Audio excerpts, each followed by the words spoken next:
মনোবীক্ষণ polyclinic, চিকিৎসার জগতে এক দশক। এখন এখানে সব বিষয়ে ডাক্তারবাবু একসাথে তলায়। ফোন করুন 7477799515 এই নম্বরে। কেরালায় রঙের কাজ করতে গিয়ে বহুতল থেকে পড়ে মৃত্যু হলো নদিয়ার এক যুবকের। চলতি মাসের শেষে বাড়ি ফেরার কথা ছিল ওই যুবকের। আপনার আনন্দে আমাদের উদযাপন। বিয়ে হোক বা পার্টি, বহরমপুরে এবার luxury banquet hall at golden retreat. জেলায় একমাত্র পিলারলেস ব্যাঙ্কোয়েট, আছে স্পা, সালন, ক্লাব মেম্বারশিপের সুযোগও। বহরমপুর শিল্প তালুকে গোল্ডেন রিট্রিট। কেরালায় বহুতলে কাজ করার সময় দুর্ঘটনায় মৃত্যু হলো এক যুবকের। মৃত প্রদীপ তেলি নদিয়ার হোগলবাড়িয়া থানার জামনা নতুন পাড়া এলাকার বাসিন্দা।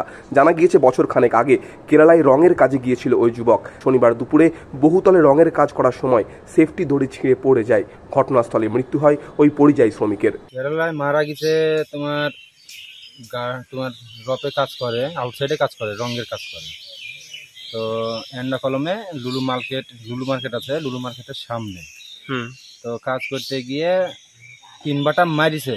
3 বাটামের মারার পর 4 বাটামের বেলাতে দড়ি চেঞ্জ করি নামিছে টুপটি বলে জায়গাটার নাম, ইটা বসার জায়গা। ওই টুটিতে বসে রং করতে করতে দড়ি কাটিয়ে দিতে, অটোমেটিক দড়িটা কাটিয়ে দিয়ে নিচে পড়ে দিতে। নিচে পড়ার সাথে সাথে সে মারা গেছে। এই খবর বাড়িতে আসতেই কান্নায় ভেঙে পড়েন পরিবারের সদস্যরা।